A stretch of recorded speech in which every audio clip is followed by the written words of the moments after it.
par le Premier ministre Sama Lukonde II. Vous avez tous suivi qu'il y a eu remaniement dans la nuit du 23 mars et que plusieurs personnalités ont fait leur entrée au gouvernement de la République et que dans ces gouvernements, il y a eu en plus de 14 femmes qui avaient avant, il y en a eu 2 de plus, ça fait 16.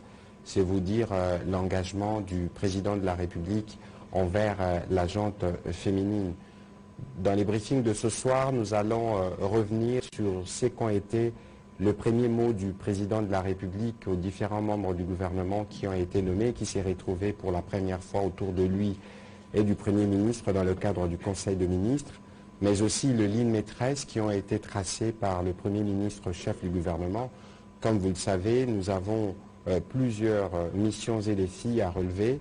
Il était donc question au cours de cette réunion du Conseil de ministres de suivre les instructions, si je peux m'exprimer ainsi, de l'autorité suprême, mais aussi du chef d'équipe, à l'occurrence le Premier ministre chef du gouvernement, pour voir dans quelle mesure nous allons recentrer notre action et évidemment mettre à profit l'expertise des personnalités qui ont été nommées dans le gouvernement Sama Lukonde II. Les sujets ce soir, c'est aussi revenir brièvement sur cette attaque, cette agression qu'a subi l'un de nôtres, en l'occurrence le président du Conseil supérieur de l'audiovisuel et de la communication, M. Christian Bossembe. Je l'ai encore eu une nouvelle fois avant de commencer cet exercice. Il a porté plainte et nous allons nous assurer du suivi avec les autorités françaises pour que ceux qui pensent que par la violence ils peuvent triompher répondent de leurs actes devant la justice. Je reviendrai aussi parce que j'ai beaucoup lu notamment beaucoup de manipulations au sujet du déploiement de la force régionale. On parle de balkanisation, on va même jusqu'à relayer les discours tenus par le M23 en disant que les forces armées de la République démocratique du Congo seraient interdites dans certains pans du territoire. C'est extrêmement grave, relayer de tels propos qui peuvent conduire à des manifestations de colère de la population. Ici, j'aurai le temps de le démontrer. Nous sommes plutôt dans l'effectivité de l'application des mesures qui ont été décidées par les différents chefs d'État. Je pourrai, à l'occasion de cet exercice, vous dire comment les forces régionales qui devaient arriver, toutes sont arrivées, et comment ils vont se déployer en République démocratique du Congo, parce qu'il est question qu'ils se déploient, que l'M23 se retire, et que progressivement les forces armées de la République démocratique du Congo reprennent de l'espace, parce qu'il est ici question d'éviter la confrontation qui risque de conduire à des situations, des drames. Mais pour revenir aux propos du président de la République, en dehors évidemment des mots de félicitations qu'il a eus pour ceux qui ont été nommés et des mots de remerciement qu'il a eus pour ceux qui étaient avec nous dans le gouvernement et qui l'ont quitté, vous savez, la République fonctionne aussi de cette manière-là. Le président de la République a tenu à nous rappeler les missions qui sont les nôtres dans le contexte politique actuel. D'abord, c'est le retour de la paix et de la sécurité à l'est de la République démocratique du Congo. C'est des efforts continus pour la maîtrise du cadre macroéconomique, particulièrement la situation du franc congolais.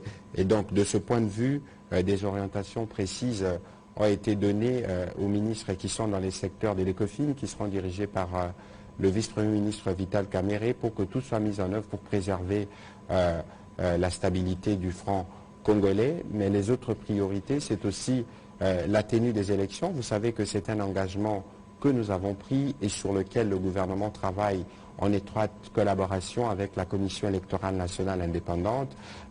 On a parlé des sports parce qu'il est aussi nécessaire de regarder comment nous reconnaissons la place des jeunes, comment on les encadre. Tous ces points ont été abordés par le président de la République qui nous a rappelé et qui nous a appelés à l'observance stricte des principes directeurs qui doivent conduire chaque membre du gouvernement, à savoir la solidarité gouvernementale, le respect des secrets des délibérés, la subordination hiérarchique et la collégialité.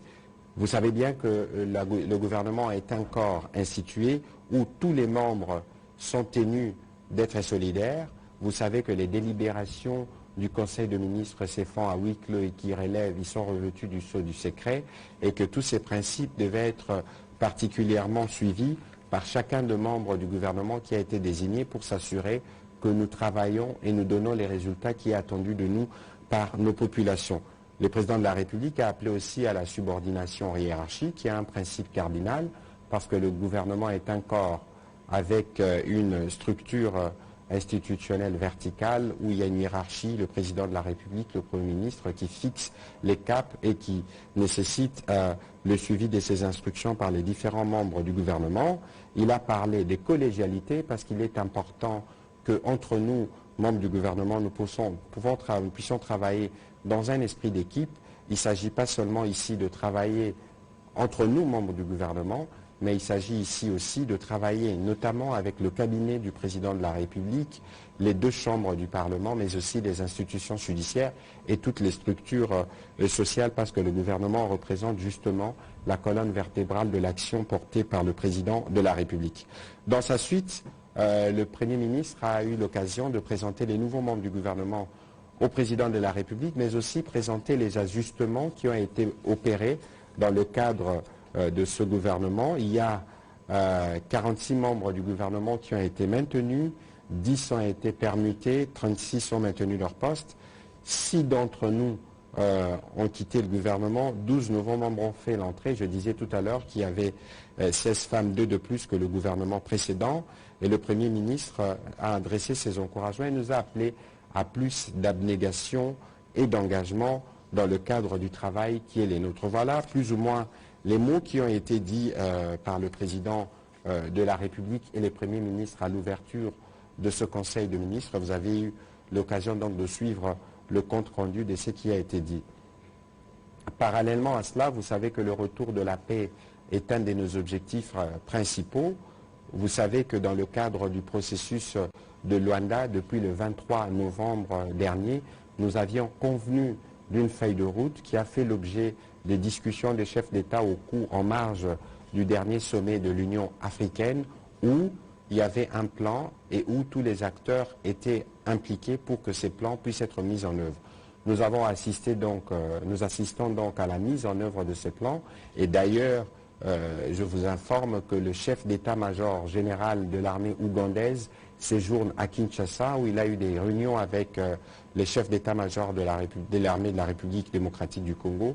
Ils ont aussi eu l'occasion de rencontrer le vice-premier ministre, ministre de la Défense, Jean-Pierre Bemba Gombo, avec qui ils ont discuté. Vous savez que nous avons des opérations conjointes que nous menons avec les forces ougandaises dans la partie du Grand Nord, à Béni. Mais vous savez aussi que l'Ouganda est un des pays qui a envoyé ses troupes dans le cadre de l'affaire régionale, cette fois-ci du côté de Bunagana. Il était donc question de discuter de comment cela s'est mis en œuvre. Je rappelle le principe que je disais, que j'ai dit et redit plusieurs fois dans ces cadres, que la force régionale est une force d'appui aux forces armées de la République démocratique du Congo et que toutes ces troupes qui sont venues en République démocratique du Congo aujourd'hui sont venues à l'invitation du gouvernement congolais dans l'objectif de travailler pour le retour de la paix. Cela ne doit donc pas être interprété comme une quelconque forme de balkanisation, d'autant plus que l'objectif recherché, c'est de parvenir à la fin des hostilités. Dans les schémas qui a été convenu, le M23 qui a commencé progressivement à s'y retirer, va laisser de l'espace suivant les axes qui ont été prévus notamment pour le contingent burundais dans les territoires de Massissi, vers Mushaki, Karuba, Kirolirwe, Kichanga ou Mweso, les contingents ougandais qui vont se déployer dans les territoires de Rutshuru, Bunagana, Tchengerero, Rwanguba, Matebe, Rutshuru Centre, Kiwanja, ou vers le pont Mabenga, et les contingents kenyans qui vont se déployer dans les territoires de Nyiragongo et Rutshuru, Kibati, Kibumba, Rugari et Rumangabo, et dans tous les territoires qui ont été listés, et les Sud-Soudanais se déploieront en colocalisation avec les contingents kenyans, Rumangabo et Katale. Et donc, conformément aux décisions qui ont été prises par les chefs d'état-major général qui se sont régulièrement vus sur le sujet, les forces armées de la République démocratique du Congo vont garder leur position actuelle jusqu'au retrait du M23 pour que progressivement ils puissent réoccuper les parties du territoire qui étaient jusqu'alors occupées par ces forces terroristes appuyées par le Rwanda. Voilà, en guise d'introduction à notre conversation de ce soir, je serai heureux de pouvoir répondre à votre question. Je voudrais remercier ceux d'entre vous qui ont bravé les soleils avec nous ce matin. On a fait un peu des gymnastiques, nous étions à l'Université pédagogique nationale pour visiter les travaux qui s'y déroulent. Je pense que beaucoup d'entre vous se sont rendus compte de l'ampleur de travaux qui se font là-bas parce que, vous savez, pour le gouvernement, la priorité dans ces secteurs, ce n'est pas seulement l'amélioration de conditions de vie des enseignants, mais c'est aussi l'amélioration de conditions d'enseignement. Et donc, à l'UPenn, les étudiants vont bénéficier des auditoires modernes avec une capacité d'accueil de home qui va dépasser les 6000 étudiants dans des conditions que vous pourrez voir dans les jours qui viennent ou dans les heures qui viennent, dans les pages que nous allons proposer quant à ceux. Et donc, désormais, dans le cadre du travail qui est les nôtres, régulièrement, nous descendrons sur terrain. Pourquoi pas aller faire un briefing dans les bases où elle est, parce qu'il est aussi question de briser l'enclavement ou les désenclavements, de libérer au plan de la communication les différentes provinces de la République démocratique du Congo. C'est bien pour cela que nous sommes là et que nous faisons cette redevabilité. Alors, à qui la première question? Madame Ekambo.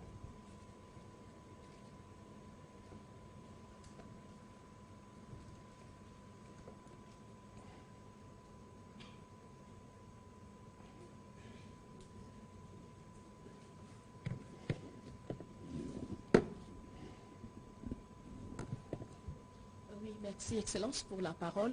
Je m'en vais directement vous demander pourquoi est-ce qu'avec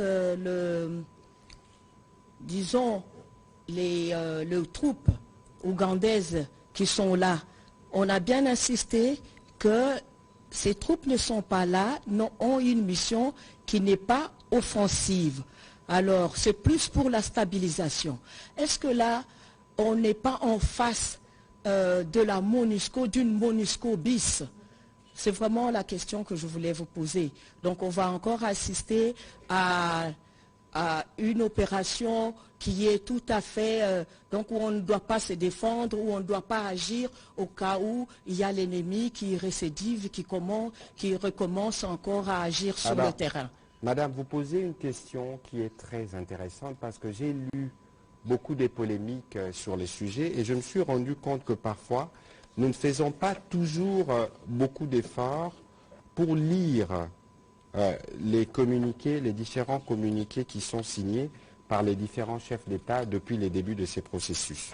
Je m'en vais vous lire rapidement ou vous rappeler rapidement ce qui a été dit par les chefs d'État au cours de la réunion où il est là. C'est un document qui est à usage militaire, je ne saurais donc pas vous le partager, mais je peux vous lire un extrait qui fixe le cadre de la mission.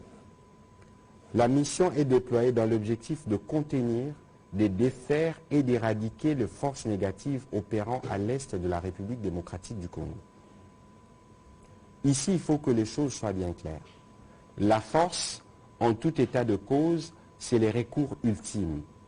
C'est bien pour ça qu'on a commencé par un processus politique, parce que le groupe armé auquel il faut mettre fin ici, ce n'est pas que les M23. C'est tous les groupes armés qui écument l'Est de la République démocratique du Congo. Et donc, vous avez vu que dans le cadre du processus politique conduit par le président Kenyatta, il y a eu des discussions avec les groupes armés locaux. Et dans ces groupes armés locaux, et d'ailleurs beaucoup, me disait le professeur Serge Chibangu, depuis ces discussions, ont totalement déposé les armes et ils attendent le processus de désarmement et de démobilisation. Donc ici, il faut que les choses soient bien claires. Il y a évidemment le processus qui est laborieux, le processus qui est difficile, parce que là, nous sommes entrés dans une phase critique. C'est dans cette phase, nous allons constater avec vous, de toute façon, vous connaissez notre scepticisme vis-à-vis de l'attitude du M23. Nous allons constater avec vous si dans les jours qui viennent, ils occupent les mêmes positions, si ils ne bougent pas, et en ce moment-là, il y aura la composante militaire qui devra se mettre en branle lorsque les chefs d'État vont constater qu'une nouvelle fois, malgré l'implication personnelle du président Lorenzo, qui a discuté avec la hiérarchie du M23, si les recommandations ou la ligne maîtresse tracée n'est pas respectée, ils seront appelés à agir. Prochaine question, Blaise Aïnda.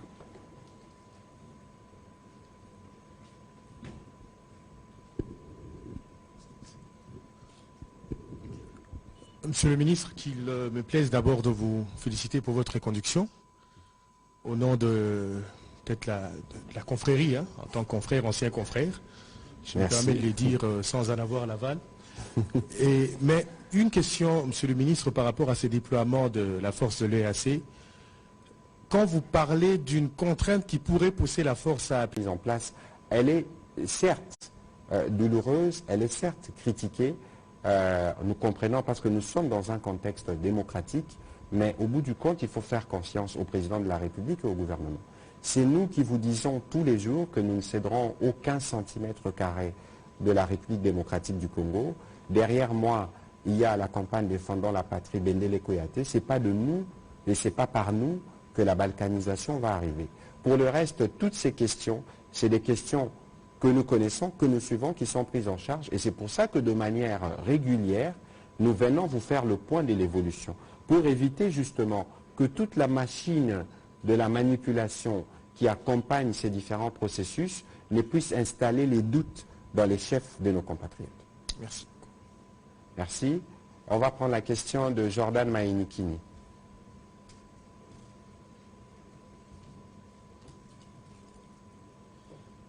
Merci pour la parole, Monsieur le Ministre. Les programmes 2021-2023 du gouvernement s'achèvent à la fin de cette année. J'aimerais savoir quelles sont les priorités pour les 8 mois qui restent.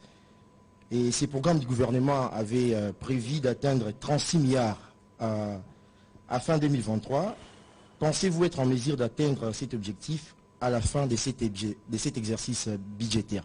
Et puis une question subsidiaire, Monsieur le Ministre. Apparemment, le gouvernement reste impuissant face à la dépréciation du franc congolais, face au dollar américain. Et c'est depuis novembre 2022 que la monnaie nationale a amorcé sa dépréciation continue. Alors, j'aimerais savoir comment expliquez-vous cette impuissance du gouvernement et de la Banque mondiale, plutôt de la Banque centrale. Bon, écoutez, moi je ne suis pas tenté de vous suivre parce que lorsque vous parlez de cette dépréciation-là, il faut qu'on nous parlons d'économie, il faut qu'on soit en mesure de situer la marge. Quand nous partons de novembre, décembre, janvier pour arriver à aujourd'hui, quelle est la marge de la dépréciation du franc congolais?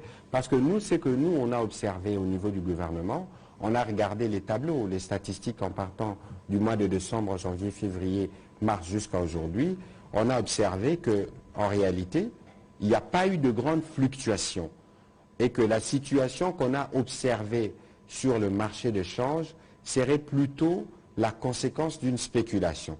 C'est pour ça que vous avez vu, lorsque nous nous sommes réunis autour du Premier ministre pour parler de ces sujets, on a pris la mesure de communiquer quotidiennement le taux de change. Pourquoi? Parce qu'il y avait des gens qui ont affiché, par exemple, que 1 dollar valait 2500 francs congolais. Aujourd'hui, Jordan, si vous avez 10 dollars, est-ce que vous connaissez un cambiste qui va vous remettre 25 000 francs congolais? Ce serait bien si vous en connaissez un pour qu'on y arrive. Mais cela dit, il faut considérer que notre économie évolue dans un contexte international qui est assez perturbé par la guerre en Ukraine. Et donc, jusqu'à preuve du contraire, nous résistons plutôt bien et que sur la question du franc congolais, la gouverneure de la Banque centrale nous a encore fait le point dans ses conseils de ministres parce qu'elle était invitée pour qu'on aborde ces sujets. Il y a eu des éléments, des informations qui nous permettent de dire qu'il n'y a pas matière à inquiétude. Mais pour ce qui concerne les questions spécifiques, nous espérons que dans un prochain jour, nous pourrons accueillir la gouverneure de la Banque centrale ici, qui pourra mieux que moi vous expliquer techniquement. Je souhaiterais qu'à l'occasion, vous ayez des chiffres aussi pour étayer votre argumentaire, de sorte que lorsqu'on vous donnera la réponse, qu'on vous donne des réponses précises. Parce que l'objectif ici, c'est de rassurer le Congolais que nous veillons à préserver leur pouvoir d'achat. Et c'est l'une des recommandations principales, vous parliez des missions, que le président de la République a donné à notre gouvernement.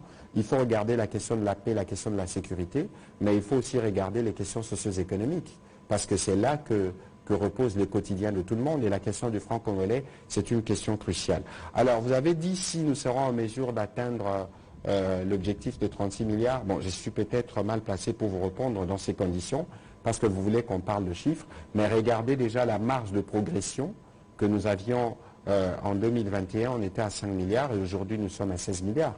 Peut-être que nous aurons l'occasion de rediscuter, mais je lisais il y a quelques jours je pense, une tribune de l'ancien Premier ministre Muzito qui projetait que nous pourrons dans 10 ans atteindre le 165 milliards en budget si nous maintenons la stabilité actuelle. Ça veut dire que, tel que nous évoluons avec la stratégie mise en place par le président de la République, comment nous bouchons tous les trous de ce qui pouvait être considéré comme de moyens de fuite ou de manque à gagner. Aujourd'hui, nous avons gagné dans les conditions d'ailleurs difficiles. Quand vous regardez le contexte mondial, nous avons réussi à tripler le budget. Nous avons fait presque une croissance de 200%. Nous avons un taux de croissance annuel de 8,4% qui est l'un des taux les plus élevés en Afrique. C'est vous dire que nous sommes sur la bonne voie et que si la tendance est maintenue, nous pourrons atteindre et dépasser les prévisions dont vous parlez. Alors, je pense avoir répondu à vos préoccupations. Les missions du gouvernement sont, les priorités sont, le président de la République d'ailleurs dans la conclusion du Conseil des ministres a dit priorité au peuple avant de nous donner son exhortation. Les missions sont connues.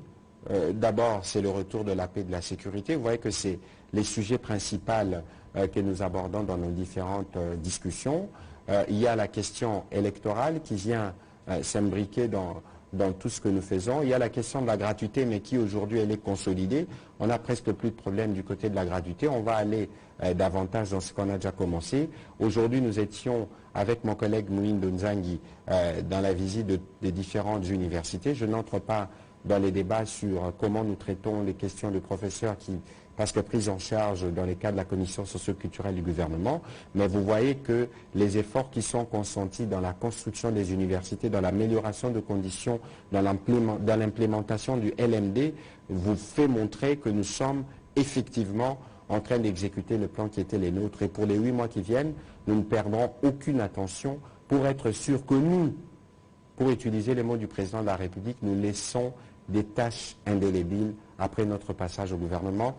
On va prendre la question d'Éric Izami.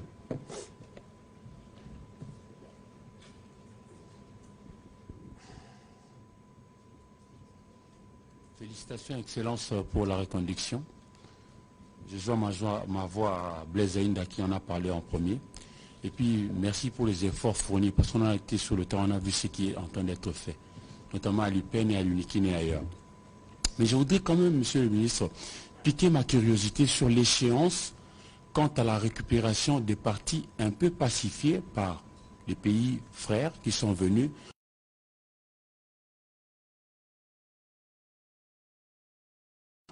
Apparemment, seul l'Angola a eu les cutis de son Parlement comme pour venir en frère, nous venir en aide. Comparé aux autres, notamment les Ougandais, les Sud-Soudanais ou les Burundais. Deuxième question. Excellence, Monsieur le Ministre, nous sommes à 9 mois de l'organisation des élections générales en RDC. C'est un rendez-vous important. Nous avons 26 enfants, dont 2 sont malades. Le Nord Kivu et l'Ituri. Ce n'est pas toute la province du Nord Kivu. Nous avons Nyiragongo, Massissi et un peu... Nyiragongo, Massissi, Rutshuru. Pour l'Ituri, nous avons Mahagi, Irumu, un peu Djougou. Que faisons-nous? Nous allons aux élections avec les partis où il y a la paix, ou on va laisser ces frères-là attendre, ou on commence d'abord par vouloir pacifier l'ensemble du territoire national qui est la circonscription électorale du président de la République, et puis on va aller aux élections. Même si c'est là, on va dépasser les délais. Je crois qu'il y a des engagements démocratiques que nous avons pris et que nous tenons à respecter. Souvenez-vous de la réponse que le président de la République a donnée à l'occasion de l'interview qu'il a accordée avec le président Macron. Il avait dit au président Macron que l'appui que vous allez envoyer doit servir à permettre à nos compatriotes de retourner dans leur logis de départ. C'est vous dire que pour nous, nous travaillons et nous sommes optimistes que nous pourrons faire retourner nos compatriotes dans leur milieu d'origine pour qu'ils puissent voter à partir de là-bas. Mais entre-temps, ce n'est pas parce qu'ils sont déplacés aujourd'hui qu'ils ont perdu leurs droits. La CENI posait la question à M. Denis Kadima, il vous dira que ces équipes sont en train d'enrôler, y compris dans le camp des déplacés. C'est vous dire qu'au-delà des difficultés d'ordre sécuritaire que nous avons, nous voulons tenir les objectifs électoraux et nous pensons qu'avec les progrès que nous aurons sur le plan sécuritaire, nous pourrons organiser des élections dans ces parties du pays. Il faut observer, parce que je vous ai dit tout à l'heure, notre scepticisme, autant nous les sommes, autant nous croyons que la stratégie que nous avons prise peut nous permettre de régler la question. Vous avez parlé de l'Angola qui s'est prononcé avec le Parlement. Ici, vous avez le rapport du Parlement kényan.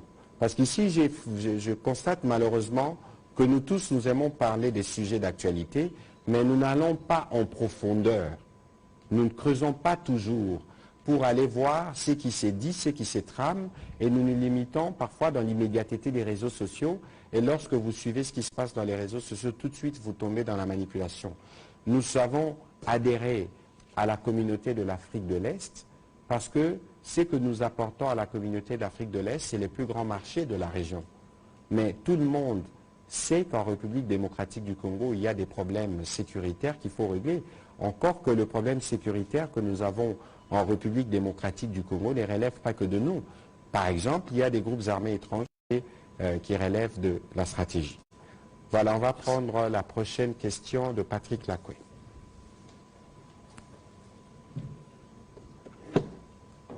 Entre-temps, Jordan, je pourrais, parce qu'on m'a transféré le tableau, les tableaux de l'évolution en chiffres, et vous allez faire les calculs vous-même. Hein. En 2019, nous étions à 5,7 milliards. Même chose 2020. En 2021, on était à 8 milliards. En 2022, on était à 11 milliards. Et en 2023, nous sommes à 16,8 milliards. Donc si nous calculons bien, on est à 11 milliards, 19 milliards, 30 milliards, on est à 46 milliards. J'espère que vous allez faire le calcul un peu plus précis là où vous êtes. Comme ça, nous serons en mesure d'avoir les chiffres qui pourra évidemment vous montrer qu'il y a une progression. Je vois Faustin derrière vous, il est économiste, il pourra peut-être vous en dire davantage. Patrick Lacoué, allons-y. Merci, Excellence. Je serai un peu sur un autre terrain qui n'est pas politique, c'est plus diplomatique et sportif et culturel. Combien coûte le passeport congolais? Puisque, à ce jour, il y a certains Congolais qui arrivent même jusqu'à dépenser 200 $ pour avoir un passeport. Et sur cet aspect, combien le ministère des Affaires étrangères dispose d'imprimantes pour imprimer ces passeports? Ça, Vous comprenez que je ne serai pas en mesure de vous répondre de manière précise à cette question, parce qu'elle entre véritablement dans les compétences de mon collègue, les prix du passeport, les détails notamment en termes d'imprimantes et des capacités d'en produire, je ne saurais pas vous répondre. Mais comme le VPM Lutundu est un habitué du briefing, peut-être que sur ces questions spécifiques, nous les ferons venir et vous aurez l'occasion de les lui poser. Merci, Excellence. Pour la deuxième partie de mon intervention, c'est les Jeux de la francophonie. Nous sommes à quelques mois, précisément 2 mois, d'organiser ces Jeux et de remettre les clés d'organisation de ce jeu. Est-ce que nous sommes prêts à revoir les infrastructures telles qu'elles sont ou telles qu'elles sont en ce moment-ci? Est-ce que nous sommes prêts à accueillir ce grand rendez-vous de la jeunesse francophone? Les infrastructures, dans les délais prévus, nous serons prêts. Parce que ceux qui étaient avec nous aujourd'hui à l'Unikin, vous avez vu par exemple la piscine qui a été aménagée, une piscine de 55 mètres de long et de 4 mètres de profondeur. Vous avez vu que les homes qui serviront des chambres sont presque prêts, parce qu'il y a même des lits qui sont déjà en train d'être placés. Il reste des petites questions des tuyauteries et de la finalisation de canalisation. Je pense que dans les délais attendus, nous serons prêts pour accueillir ces grands rendez-vous. Il faut vous souvenir qu'il y a quelques jours, le Premier ministre au Palais du Peuple a lancé, a dévoilé les logos des Jeux Massano. Vous avez vu qu'il y avait récemment le kit de Lilian Thuram. Et même ici à la télévision nationale, nous nous activons parce que la RTNC sera les diffuseurs hôtes pour que nous puissions être prêts à ces grands rendez-vous. Je pense que dans cet ordre-là, je devais d'ailleurs ce soir avoir une réunion, être associé à la réunion que préside le Premier ministre en ce moment pour aborder les sujets justement. Je pense que dans les jours qui viennent, on pourra organiser un briefing spécifique sur la question de l'organisation de la francophonie. Mais avant cela, Je voudrais qu'on aille sur le terrain, nous tous, pour que nous puissions voir les sites qui ont été choisis, comment ils évoluent, parler aux entrepreneurs et voir dans quelle mesure on pourra, en ce moment-là, dire si nous serons prêts ou pas. Mais nous pensons que nous relèverons les défis comme nous avons relevé les défis de l'arrivée du pape en République démocratique du Congo. Merci. OK, prochaine question, Béléchi.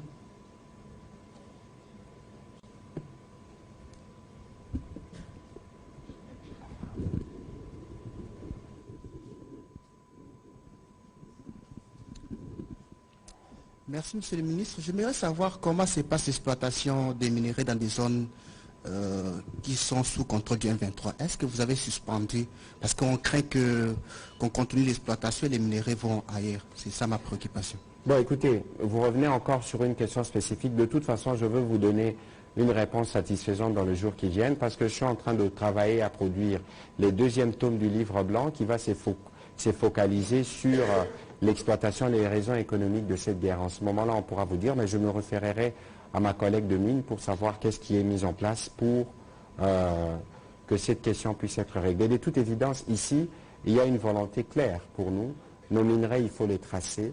Nos minerais, il faut les authentifier. Mon collègue Nicolas Kazadi, de passage à une conférence à Lausanne, a dit que nous avons, que le Rwanda aurait engagé $1 milliard, parce que de toute façon, les minerais qui sortent de cette partie du pays transitent par les Rwandais et qu'ils prélèvent des pourcentages dessus. Vous avez vu qu'on a lancé le processus de primaire à gold.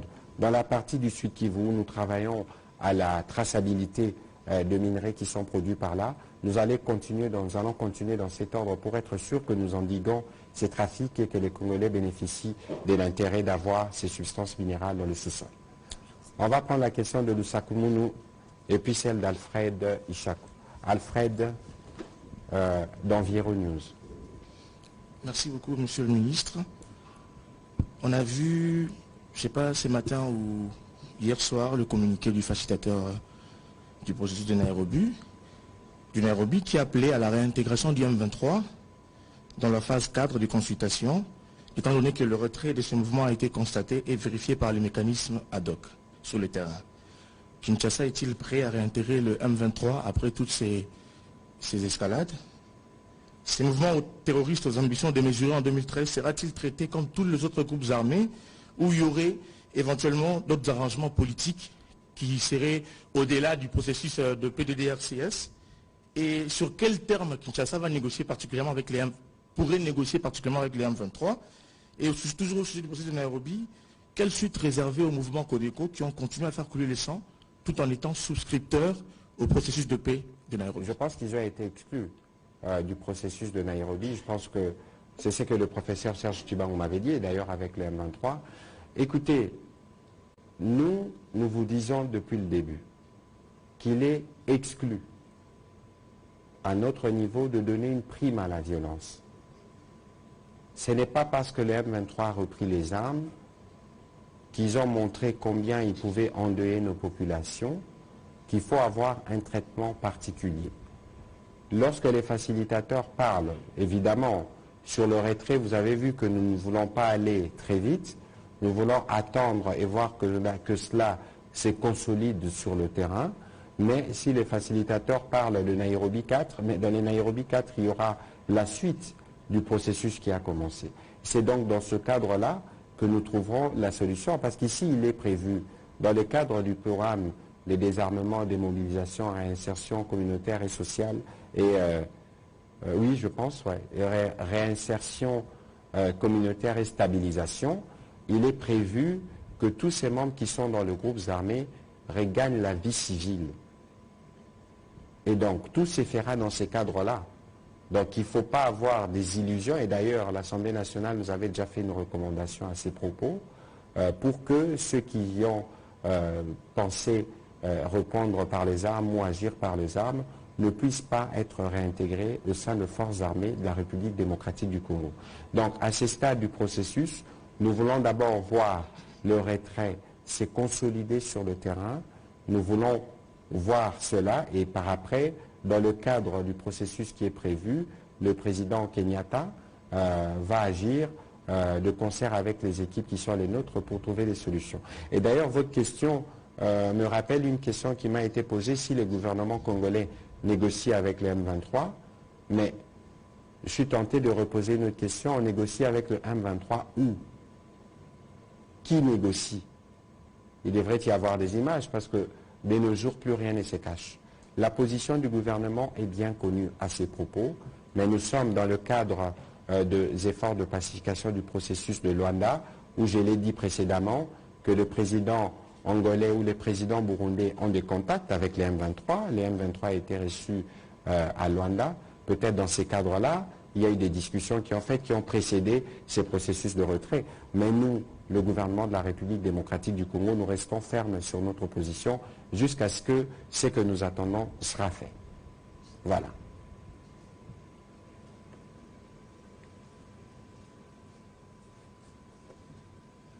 Merci beaucoup, Monsieur le ministre. Je voudrais poser la question de savoir, les chefs de l'État avaient lancé le programme 1 milliard d'arbres à l'horizon 2023.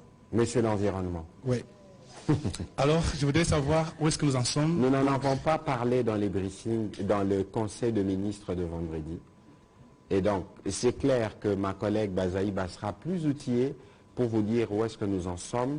Mais tout ce que je peux vous rappeler, c'est que la République démocratique du Congo, c'est un pays solution qui a pris des engagements en matière de climat et dans le cadre de notre CDN, nous allons travailler. Je ne saurais pas vous faire l'évaluation maintenant, vous dire si on a planté 1 million, 200 millions ou 300 millions d'arbres, suivant ce qui avait été dit. Merci. Merci, Faustin Kodiasala.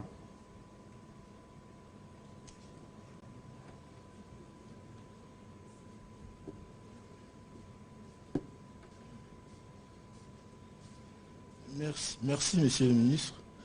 Je voulais juste revenir, c'est vrai que quand on parle de situation sécuritaire, on est plus porté vers ce qui se passe à l'Est. On oublie qu'à côté de chez nous ici, dans les grands Bandundu, il y a des tensions évidemment dans le Kwamut et surtout à Bagata. Mais ma question c'est par rapport plus à la dernière déclaration du président de l'Assemblée nationale qui n'a pas mâché le mot et qui a dit clairement que par rapport à tout ce qui se passe déjà à Kwamut et qui s'étendrait même déjà au niveau de Maluku, là on est déjà dans la ville de Kinshasa, et qu'on serait sur le point de perdre la ville. C'est très gravissime comme déclaration. On peut comprendre qu'il y ait une guerre à 2000 km, mais là ça se passe juste à la porte de Kinshasa. Une fois en conseil des ministres, vous nous avez fait part d'une main noire qui serait derrière ce qui se passerait à Kwamut. Est-ce à dire que cette main noire a ressurgi? Est-ce à dire que le gouvernement n'a plus le contrôle total de ce qui se passe réellement dans les grands Bandundu? On voudrait en fait comprendre. Je ne sais pas dans quel cadre ni dans quelles circonstances le président de l'Assemblée l'avait dit, mais au moment où je vous parle, les vice-premiers ministres Peter Kazadi préside une réunion de sécurité, d'ailleurs à laquelle prend part le vice-premier ministre, le ministre de la Défense, pour parler spécifiquement de la situation sécuritaire à Kwamut. Vous savez, en conseil de ministres, et c'était le cas le vendredi passé, nous parlons de la situation sécuritaire dans tous les pays, dans toutes les provinces. Ce n'est pas seulement la question de Kwamut, mais c'est aussi la question de la situation sécuritaire dans les autres provinces. On parle de Lubumbashi, on parle de la recrudescence du phénomène Kuluna à Kinshasa, qui font l'objet d'une délibération et qui font l'objet d'un suivi étroit de la part du gouvernement. Ici, sur la situation sécuritaire à Kwamut, nous avons fait le point ici avec ma collègue, la ministre près le président de la République et le vice-ministre de l'Intérieur, Moulipe, qui était en charge du suivi de ces processus. Nous avons plutôt enregistré de progrès parce qu'il y a beaucoup qui ont rendu les armes et qui ont accepté l'appel à la pacification qui avait été lancé. Mais il subsiste toujours des problèmes parce qu'il y a toujours des réfractaires dans un processus où certains ont pensé que les armes et la violence étaient une manière pour eux de vivre. Il y a des résidus qui s'enferment dans les forêts, qui font des attaques sur les fleuves, qui font des attaques sur Maluku. Je pense sûrement que le président Bosso en a parlé un peu comme pour appeler à une plus grande implication, un plus grand suivi. Mais je ne pense pas qu'il y a des inquiétudes particulières à avoir sur la sécurité dans ces dimensions-là dans la ville-province de Kinshasa. La question est suivie de près et d'ailleurs il y a des escadrons de la police qui ont été déployés spécifiquement dans cette région. Je me référerai à mon collègue Peter Kazadi, mais pourquoi pas un jour, bientôt, l'inviter le temps qu'il qui prenne en main tous ces dossiers pour parler dans les détails de cette situation, parce que c'est une situation qui suit de près.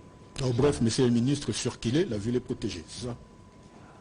Bon, écoutez, il faut, dans le cadre du travail qui est le nôtre, nous devons nous assurer de la sécurité de chaque Congolais. Et donc, si de ce point de vue il y a des difficultés, nous ne pouvons pas dire circuler. Nous ne pouvons pas banaliser une question qui a causé autant de morts. Nous ne pouvons pas banaliser un sujet qui a handicapé ou qui a occasionné des difficultés, par exemple, pour l'enrôlement des électeurs. Vous savez que sur ces sujets-là, il y a des procès. Il y a l'auditeur général nous avait fait le point. Il y a plusieurs officiers supérieurs qui ont été arrêtés sur la base des informations qui sont revenues de ce côté-là. Les moments venus, il était d'ailleurs prévu que nous fassions de chambres foraines pour que, pour l'exemple, tout le monde soit édifié, parce que nous pensons que c'est la justice qui permettra aussi d'empêcher la survenance d'autres problèmes. On va prendre la question de Clément Mwamba et puis nous allons vers l'atterrissage avec la question en Lingala. Merci pour la parole, Monsieur le ministre. Ma préoccupation, c'est de savoir, il a été établi dans un rapport de groupe d'experts des Nations Unies que l'Ouganda avait également servi de base arrière au M23. Mais nous avons vu dans l'arrivée des éléments de la force régionale, l'armée ougandaise arriver.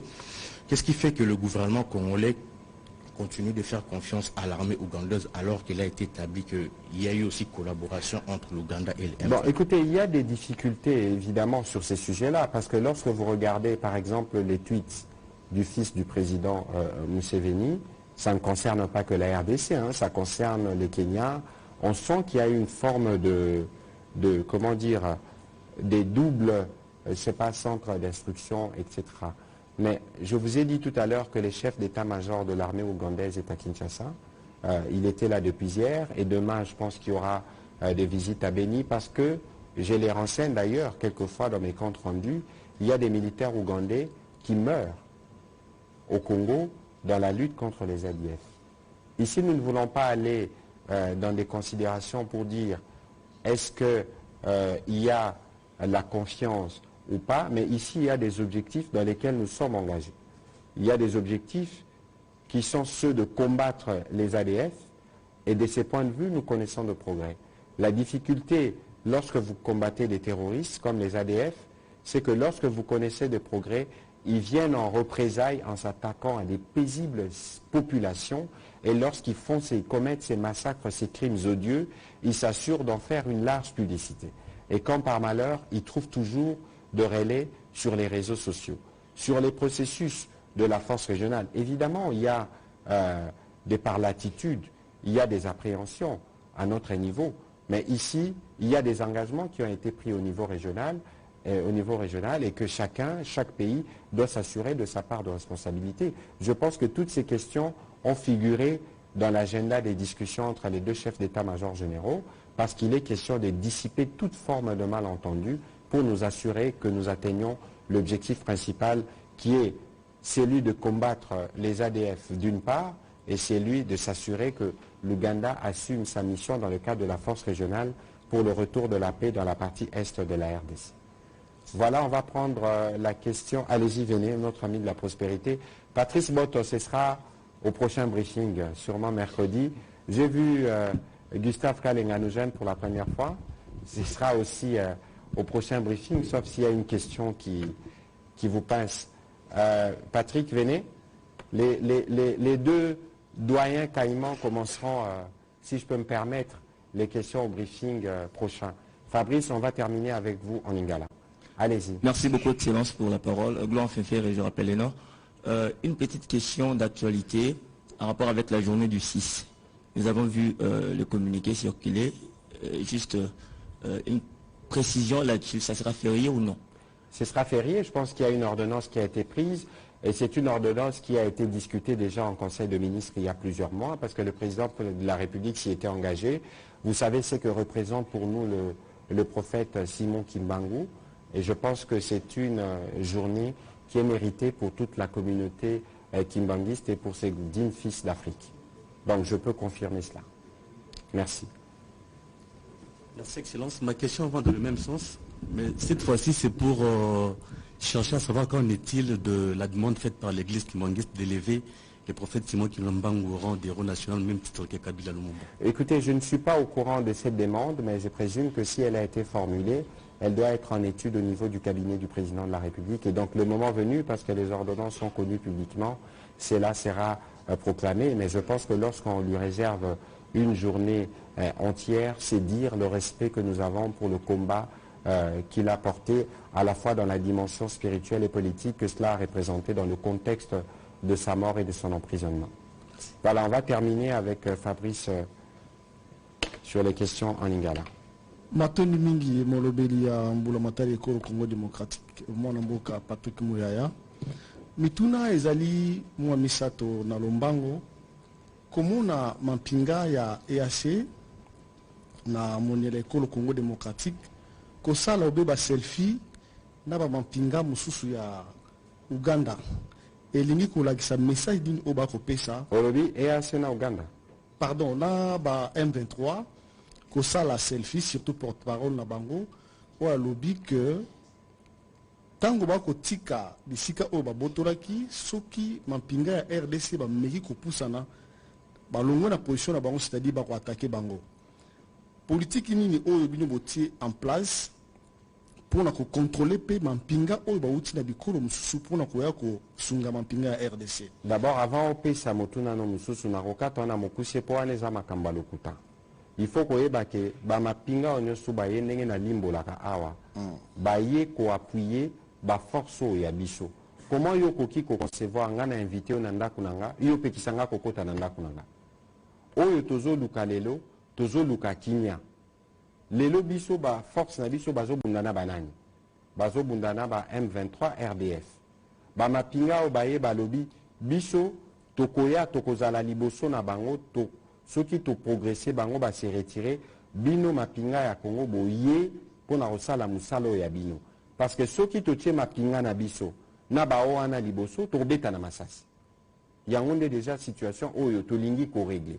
Donc ba o nyonso bomonyo na to pe boyo ki za ba biloko il faut pas kolanda parce que za ba propagande ya bato bazolinga ko semer division en interne pe bato bazolinga ba boma confiance oyo biso il faut tozala nango na sima mapinga na biso parce que tozana ba ndeko na biso ba kufaka mikolo nyonso pona ko batela ekolo.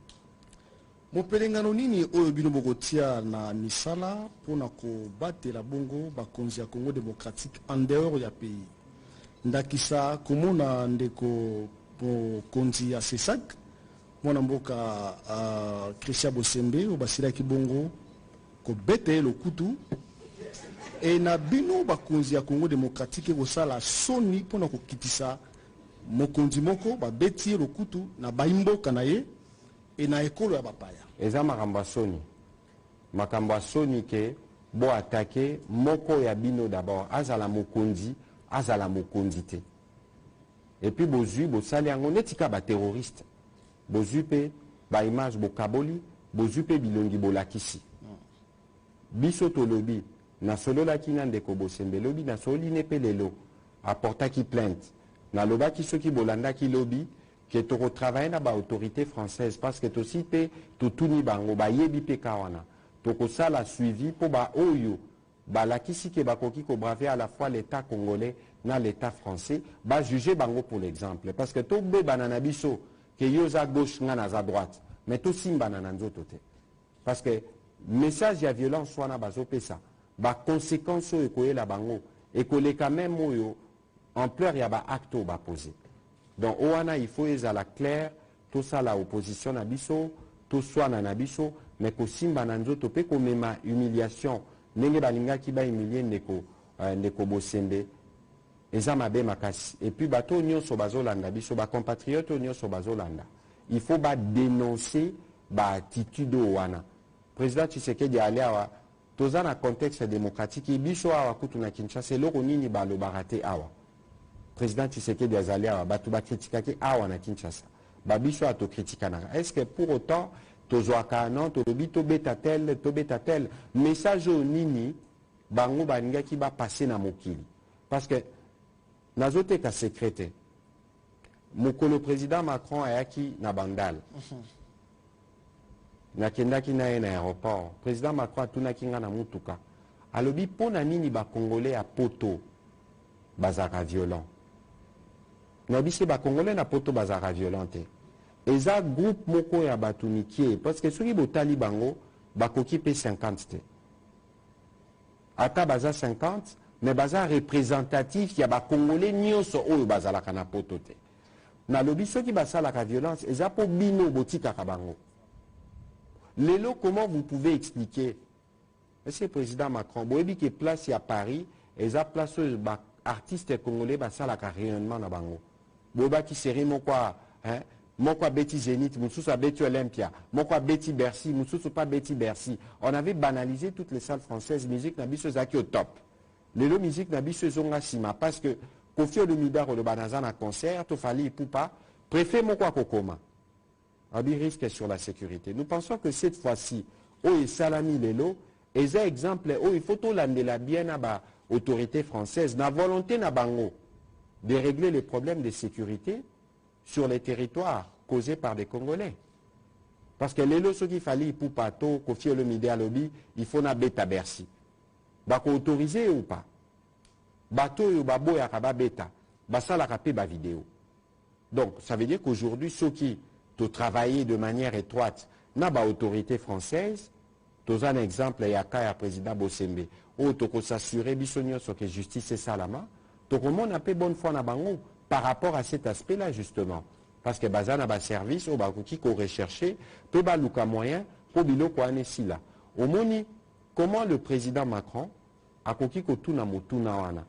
Et là kisi ke biso ba congolais, certains d'entre nous ba comportement to affichaka to bebisaka image mboka. Là bo sali bongo bino bokanisi bo humilier mutu moko to bo attaquer mutu moko. Mais ba autorité française ba komona bino ndenge nini. Ceux qui ba lobi ba zwa bino na utaki ki la poto kala mingi te.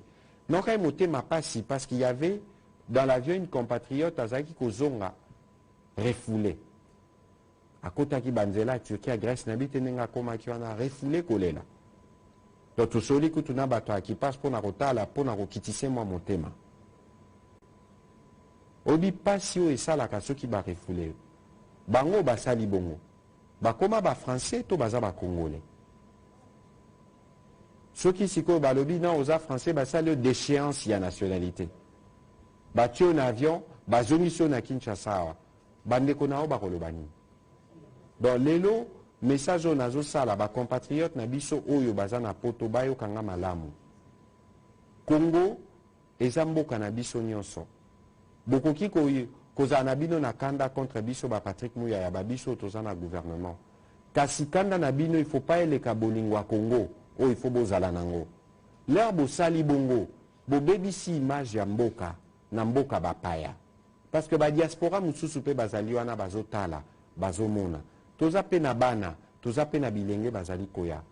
Totika kopesa image que Congo na France tope wapi bisonde toza ba champion na makambo amabe makambo à violence. Yango, on espère que justice sera faite pour que pour l'exemple makambo ana e bandela malisusu te. Yamarosukisa mutuna moko bilinga sairema kina Lubumbashi na kati ya Lapulusu na bayi lingomba ya politique ina def j'espère ina fek boni likambo yango po moko pe ya bayi sénatrice alobi nde ba pulusu babetaki bango ba gaz et puis ba koyi na mai misusu ba monité. Bon, je crois que lobi na pourquoi na solo la ki na gouverneur Jacques Kiabula Katu. Na solo la ki na epona tunae makambwana comment ça évolue. Je me permets spécialement pour Tuni Motuna wana na ko partager bino pour communiquer za moment mulai maena tangangote. Mais kasi na communiquer wana à lobby, les enquêtes judiciaires sont menées pour déterminer les responsabilités des uns et des autres et les présumés auteurs qui font déjà l'objet de poursuites judiciaires.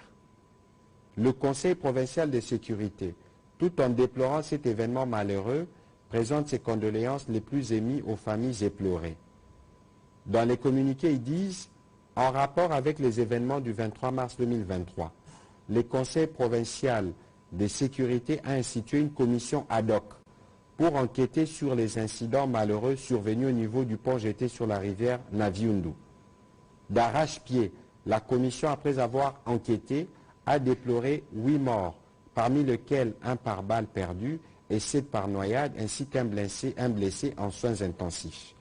Par rapport à l'intox qui circule sur les réseaux sociaux, pour des raisons inavouées, des positionnements et récupérations politiciens, le Conseil provincial de sécurité met en garde tout détracteur et se réserve le droit de poursuite à tout récalcitrant et fustige ses comportements tout en appelant la population au calme et lui demande de faire confiance au gouvernement qui travaille pour le retour de la paix et de l'unité prônée par le président Tshisekedi.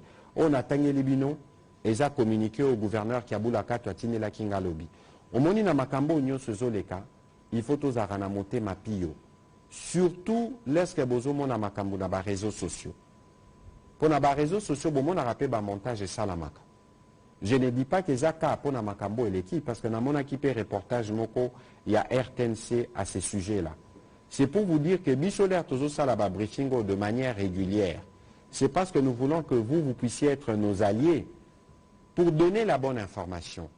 Parce que lorsque vous ne donnez pas une bonne information, elle peut avoir des conséquences sur la sécurité et sur le bien-être de toute la communauté. Nous, comme gouvernement, on a pris l'engagement de combattre vigoureusement les fake news.